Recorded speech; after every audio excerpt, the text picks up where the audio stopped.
आज मो सहित एमती घटीଯିବ ବୋଲି ମୁଁ ଜମା ବି ଭାବି ନଥିଲି। ଯଦି ଜାଣିଥାନ୍ତି କ'ଣ ରନିଂ କରିବାକୁ ଯାଇଥାନ୍ତି, ଚୁପଚାପ ଘରେ ବସିଥାନ୍ତି।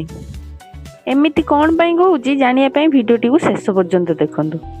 ସକାଳୁ ଉଠିକି ମୁଁ ମୋର ସବୁ କାମ ସାରି ଦେଇକି ତାପରେ ଯେଉଁ ପ୍ୟାଣ୍ଟଟା କାଟିକି ରଖିଥିଲି 2-3 ଦିନ ହେଲା କାଟିକି ରଖିଲିଣି, ସିଲେଇ କରୁନି, ତ ଚାଲି ସେଟାକୁ ସିଲେଇ କରିବା ପାଇଁ।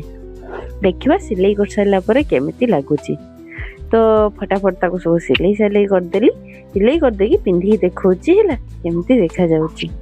ଆଉ ଯେଉଁମାନଙ୍କ ଡାଉଟ୍ ଥିଲା କି ଏ ଦିନର ଆଇଁଷ ଖାଇଦେଉଛ, ସେ ଦିନର ଆଇଁଷ ଖାଇଦେଉଛ, ଆରେ ସେଟା ପୂର୍ବ ଦିନର ଭିଡ଼ିଓ, ତା ପରଦିନ ପକାଉଛି, ସେଥିପାଇଁ ଲାଗୁଥିବ ସେଦିନରେ ଆଇଁଷ ଖାଇଦେଉଛି।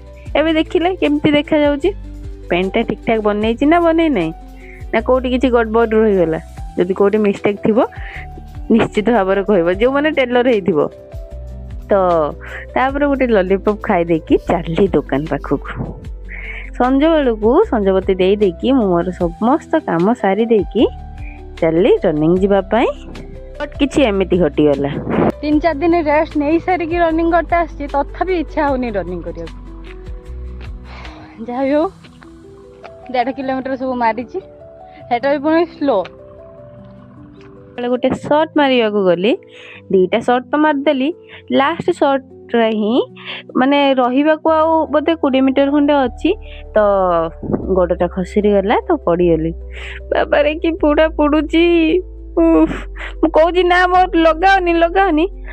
ପଡ଼ିକି ଆସିଛୁ ଲଗେଇବୁନି, କାହିଁ ପଡ଼ିକି ଆସିଥିଲୁ ତାହେଲେ? ତ ଲଗେଇଦେଲେ ବହୁତ ଜୋରରେ ପୋଡ଼ିଲେ। କ'ଣ କରିବା, ରାତିକି ଖାଇ ପିଇ ଦେଇକି ଶୋଇ ପଡ଼ିଲି। ଆଶା କରୁଛି ଭିଡ଼ିଓଟି ଭଲ ଲାଗିଥିବ। ରହୁଛି, ଜୟ ଜଗନ୍ନାଥ।